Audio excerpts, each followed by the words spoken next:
daawwattootaa fi hordoftoota keenyaa akka wajjin jirtan abdii guddaa qabna.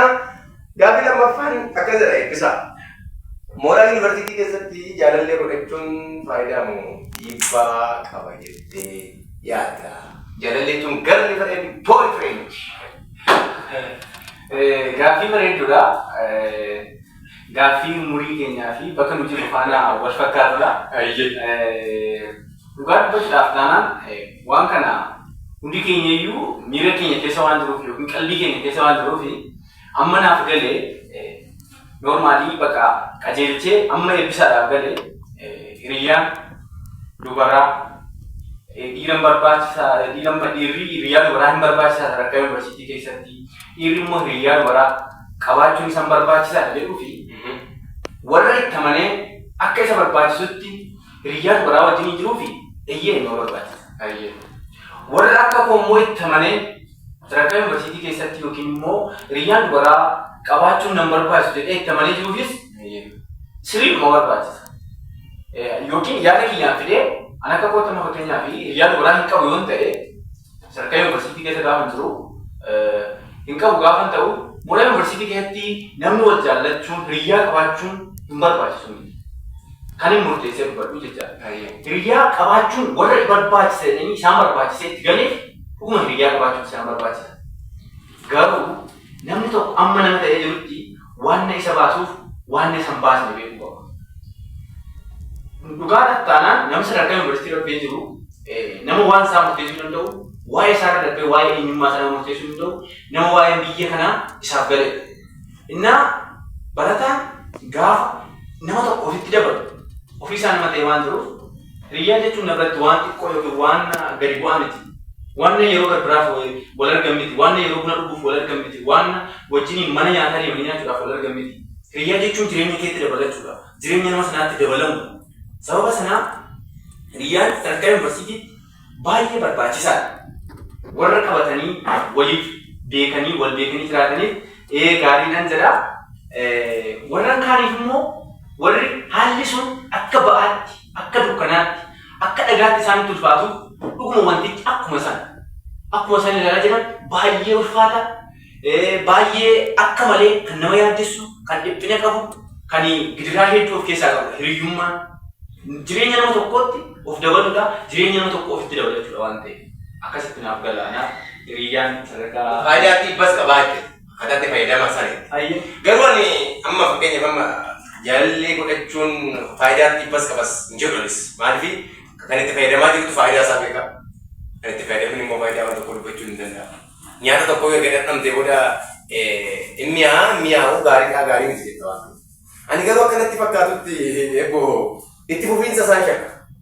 Amma fakkeenyaaf sadarkaa yuunivarsiitii wal jaalachuun yeroo baay'ee akka ID kaardii jedhu gaafa yuunivarsiitii bahan asumatti dhiisanii bahu. Kaan isaanii immoo jaalallee biyyaa qabu. Warra jaalallee biyyaa qaban walitti obsuudha akkasitti wal wajjin haasa'a. Wani jedhamee kaa'amu jira.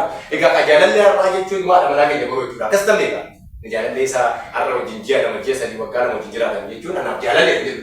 Inni miira waan ta'eef inni waan biraati inni waan badaadha isa waan akkasiisa. Isa yeroo walitti dabbaramuudhaaf yeroo gabaabaadhaaf binaasan sana isa jaalallee jedhu. Jaalallee jechuun isa kaayyoo qabu.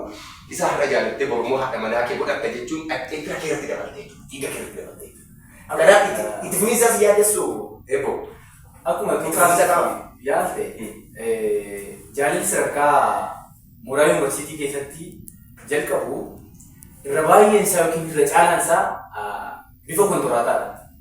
Kontoraataan fakkeenyaaf amma guyyaa kanaatti kana xumuruun qabaa jettee waan nati waliigaltee walii mallatteessitee jalqabumaan itti seentu jechuudha. Tentaatiif gaarii jechuudha. Sadarkaa yuunivarsiitii irratti jaalalli hedduun isaa gara dhugummaa isaa fi boonni isaa dhaqee haqa ta'uurra haqummaa irra dhaqee haqaaqatee agirimentii yookiin immoo waliigaltee akka waan wal mallatteessaniitti inni waggaa afurtuunis bara freshman course irraa qabee amma gaafa dhaqee eebbifamuutti waliigaltee waggaa afurii kontiraata isaa gaafa xumuratu innis gara biraa isheenis gara biraa inni kaan immoo kontiraata kan simistiraas qabu. Boqonnaa irratti shoortan yeroo gitaa ji'a sadii kan jijjiiratan jiru akkuma uffataa fi sama kophee jechaadha. Dhugaa jedha waan kana baay'ee manatti dhagaamee naasa'a. Yeroo baay'ee kan galgala tokko biratti argite garuu tokko biratti argita. Inni jijjiirama. Baay'ee jijjiirama. Safuu. Jechuun uffata illee akkasitti jijjiiruun yeroo itti waan ta'e nama jijjiirachuun baay'ee waan ta'e namni akka inni itti fudhatedha waan beeku. Amma addunyaa kanaaf itti fufiinsi isaa baay'ee shakkisee jira. Baasantii jaalu feer gochuu danda'a. Sodaa qabna. Baay'eetti malee. Sodaa qabna.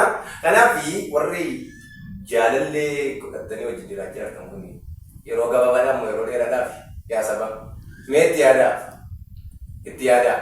Sababni isaas jaalallee jechuun isaa yeroo gabaabaadhaaf wajjin dabarsinee boruu addaan deemnu otoo hin taane dhuguma jaalallee jechuun jaalala dhugaa ta'ennaan jaalala karaa dheeraa jaalallee irraa jechuun haadha manaa boruuti. Haadha manaa boruu jechuun haadha ijoollee keetiiti. Kanaaf akka sanaan yaaddee wajjin dabarsitu taanaan kun akka karaa miiratti nu jalaan deebine miira keenya irraa akka of eegganneera. Kanaaf faayidaas qabaa dhiibbas qabaa garuu murteessan akkaataa itti fayyadamaati jedhee qoleessi keenya sanis kana nan deeggaraa jabaadhaa warri durbootas warri dhiiras miira keenya to'achuu yaalaa. Akka dhaamsaatti kan daawwatanii yookiin dhaggeeffattoota keenya daawwattoota keenyaaf waan akka ergaatti dabarsu jaalallee qabaachuudhaan dura jaalala qabaadhaa.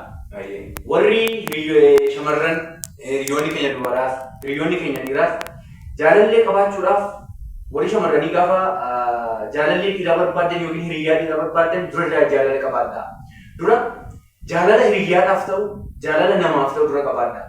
Jaalala malee jaalallee qabaattanii dhumni isaa maal akka ta'u isin warra argitaniyyuu jiraachuu dandeessu. Garuu yoo dhugaadhuma dura jaalala qabaattanii jaalallee barbaadan ta'e dhumarratti bu'aan jaalala keessanii akka mi'aawaa ta'e isin warra dhamdamaa jiru caalaa hin beeku. Amma beekumsa kiyyaan isin gorsuu yaade isinitti yaade malee jaalallee qabaachuunis jaalallee malee jiraachuunis warra filatee jiraachaa jiru jireenyuma gaariidha jedhee yaada. Jaalalli keessan jaalala kaayyoo isiniif haa ta'u akkasiif laaf isiniif haa ta'u meeggaawwaatti limiitii godhata. Yeroo rafinu jalaan godhinaadha. Jechaa guddaa galatoomii eebbisaa baay'isaa saba isaaf. Ulfaatu jechaa gaafii lakkoofsa sadaffaa irra keenyarraa daawwattoonni keenya jaalleewwan keenya akka wajjin jirtan abdii guddaa qabna. Gaafii sadaffaan akka